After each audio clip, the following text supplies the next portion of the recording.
Breaking news. Sheikh হাসিনার দেশে ফেরার প্রস্তুতি, 6 মাসের মধ্যে প্রত্যাবর্তনের ইঙ্গিত বাহাউদ্দিন নাসিম। বাংলাদেশ আওয়ামী লীগের সভাপতি ও সাবেক প্রধানমন্ত্রী শেখ হাসিনা আগামী 6 মাসের মধ্যে দেশে ফিরতে পারেন এমন ইঙ্গিত দিয়েছেন দলের যুগ্ম সাধারণ সম্পাদক বাহাউদ্দিন নাসিম।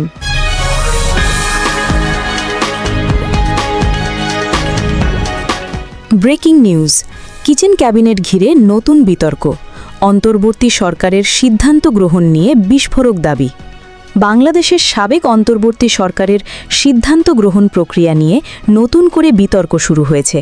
সাবেক পররাষ্ট্র উপদেষ্টা তৌহিদ হোসেনের এক সাম্প্রতিক সাক্ষাৎকারকে ঘিরে রাজনৈতিক অঙ্গনে আলোচনার ঝড় উঠেছে।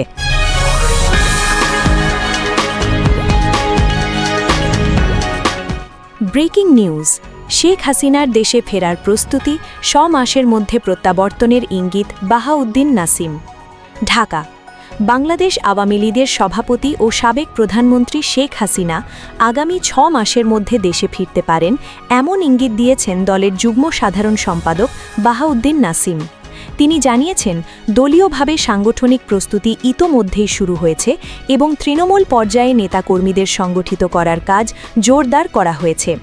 এক সাক্ষাৎকারে বাহাউদ্দিন নাসিম বলেন, শেখ হাসিনা দেশের বাইরে অবস্থান করলেও তিনি নিয়মিত দলীয় নেতাকর্মীদের সঙ্গে যোগাযোগ রাখছেন এবং খুব শিগগিরই দেশে ফিরে আইনের শাসন, গণতন্ত্র ও রাজনৈতিক স্বাভাবিকতা পুনঃপ্রতিষ্ঠার লক্ষ্যে কাজ করতে চান।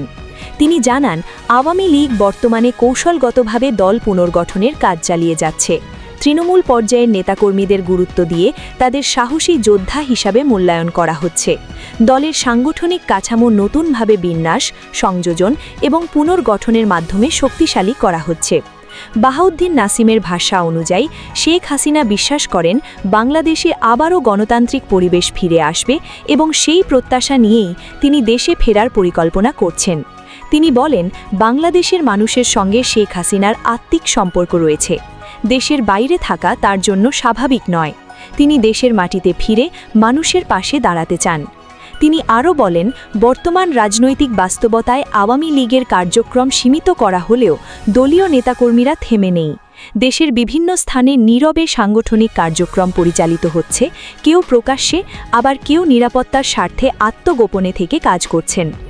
আওয়ামী লীগের এই নেতা দাবি করেন, দলকে নিষিদ্ধ বা রাজনৈতিকভাবে সীমাবদ্ধ করা হলেও আওয়ামী লীগের জনপ্রিয়তা ও জনসমর্থন কমেনি, বরং তৃণমূলের কর্মীরা এখনও দলের প্রতি অনুগত এবং শেখ হাসিনার নেতৃত্বে আস্থা রাখছেন। তিনি বলেন, আওয়ামী লীগ একটি ঐতিহ্যবাহী দল। অতীতেও বহুবার নিষেধাজ্ঞা, দমনপীড়ন ও রাজনৈতিক প্রতিকূলতার মুখোমুখি হয়েছে, কিন্তু প্রতিবারেই জনগণকে সঙ্গে নিয়ে ঘুরে দাঁড়িয়েছে। শেখ হাসিনার দেশে ফেরার বিষয় নির্দিষ্ট তারিখ উল্লেখ না করলেও বাহাউদ্দিন নাসিম জানান, 6 মাসের একটি লক্ষ্য সামনে রেখে দল কাজ করছে। তিনি বলেন, এটি শুধু রাজনৈতিক পরিকল্পনা নয়, সাংগঠনিক প্রস্তুতিরও অংশ। দলীয় নেতাকর্মীরা জানেন সামনে গুরুত্বপূর্ণ সময় আসছে। তিনি আরও বলেন, আওয়ামী লীগের অনেক নেতাকর্মী বর্তমানে কারাবন্দী অথবা চাপে রয়েছেন, তবুও তাদের মনোবল অটুট রয়েছে। দলের কেন্দ্রীয় ও তৃণমূল পর্যায়ের মধ্যে নিয়মিত যোগাযোগ রয়েছে এবং সেই সম্পর্কের ভিত আরও শক্তিশালী হয়েছে।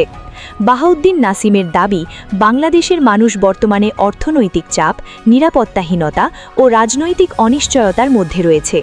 শেখ হাসিনার প্রত্যাবর্তনের মাধ্যমে জনগণ নতুন আশার আলো দেখতে পারে বলে তিনি মনে করেন। তিনি বলেন, বাংলাদেশের মানুষ আবারও একটি স্থিতিশীল, মানবিক ও গণতান্ত্রিক রাষ্ট্র ব্যবস্থা দেখতে চায়। শেখ হাসিনা সেই লক্ষ্য নিয়েই ফিরে আসতে চান। রাজনৈতিক বিশ্লেষকদের মতে, শেখ হাসিনার সম্ভাব্য দেশে ফেরা দেশের রাজনৈতিক অঙ্গনে নতুন মাত্রা যোগ করতে পারে। আওয়ামী লীগের সাংগঠনিক প্রস্তুতি এবং নেতাকর্মীদের সক্রিয়তা আগামী কয়েক মাসে দেশের রাজনীতিকে আরও উত্তপ্ত করে তুলতে পারে। এদিকে আওয়ামী লীগের অভ্যন্তরে শেখ হাসিনার প্রত্যাবর্তনকে কেন্দ্র করে সাংগঠনিক তৎপরতা বাড়ছে এবং দলীয় নেতারা বলছেন, সময় এলে জনগণের সমর্থন নিয়েই দল আবারও প্রকাশ্যে রাজনৈতিক কার্যক্রমে সক্রিয় হবে। সব মিলিয়ে শেখ হাসিনার দেশে ফেরার সম্ভাবনা এবং আওয়ামী লীগের পুনর্গঠনের কার্যক্রম বাংলাদেশের রাজনৈতিক ভবিষ্যতের জন্য একটি গুরুত্বপূর্ণ ইঙ্গিত হিসাবে দেখা হচ্ছে। Breaking news. কিচেন ক্যাবিনেট ঘিরে নতুন বিতর্ক, অন্তর্বর্তী সরকারের সিদ্ধান্ত গ্রহণ নিয়ে বিস্ফোরক দাবি। বাংলাদেশের সাবেক অন্তর্বর্তী সরকারের সিদ্ধান্ত গ্রহণ প্রক্রিয়া নিয়ে নতুন করে বিতর্ক শুরু হয়েছে। সাবেক পররাষ্ট্র উপদেষ্টা তৌহিদ হোসেনের এক সাম্প্রতিক সাক্ষাৎকারকে ঘিরে রাজনৈতিক অঙ্গনে আলোচনার ঝড় উঠেছে। তিনি দাবি করেছেন, অন্তর্বর্তী সরকারের আনুষ্ঠানিক কাঠামোর বাইরে একটি কিচেন ক্যাবিনেট গুরুত্বপূর্ণ নীতিগত সিদ্ধান্ত গ্রহণে সক্রিয় ছিল। তৌহিদ হোসেনের বক্তব্য অনুযায়ী প্রতি মঙ্গলবার যমুনায় একটি অনানুষ্ঠানিক বৈঠক অনুষ্ঠিত হতো, যেখানে সরকারের গুরুত্বপূর্ণ সিদ্ধান্ত নেওয়া হতো। তিনি জানান, ওই বৈঠকের বিষয়ে তিনি দায়িত্বে থাকাকালীন সময়ে জানতে পারেন এবং সেখানে আলোচিত বিষয়গুলোই পরবর্তীতে সরকার পরিচালনায় প্রভাব ফেলত। 7 সদস্যের কিচেন ক্যাবিনেট নিয়ে জল্পনা। বিভিন্ন গণমাধ্যমের প্রতিবেদনে দাবি করা হয়েছে, এই কিচেন ক্যাবিনেটে কয়েকজন প্রভাবশালী উপদেষ্টা ছিলেন। আলোচনায় উঠে আসা নামগুলোর মধ্যে রয়েছেন আসিফ নজরুল, সৈয়দা রিজওয়ানা হাসান, আদিলুর রহমান খান, ফজলুল কবির খান, সালেহুদ্দিন আহমেদ এবং অধ্যাপক ওয়াহিদ উদ্দিন মাহমুদ।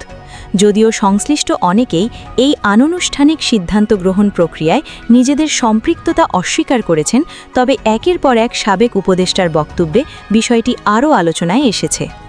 আমি জড়িত ছিলাম না, সাবেক উপদেষ্টাদের অবস্থান। এর আগে সাবেক উপদেষ্টা ব্রিগেডিয়ার জেনারেল অবসর সাখাওয়াত হোসেন সংবাদ মাধ্যমকে দেওয়া সাক্ষাৎকারে দাবি করেন, সরকারের বিতর্কিত সিদ্ধান্তগুলোর সঙ্গে তিনি যুক্ত ছিলেন না।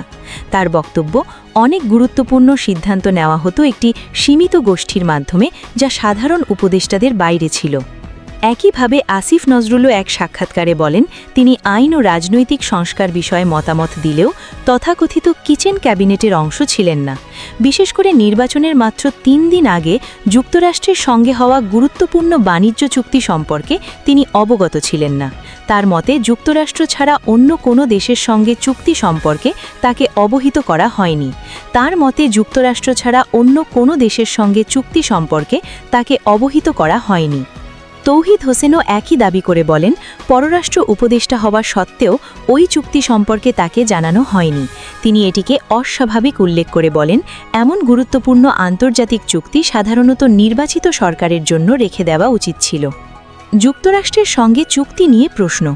সাম্প্রতিক সময়ে আলোচিত এই বাণিজ্য চুক্তি নিয়ে রাজনৈতিক মহলে প্রশ্ন উঠেছে।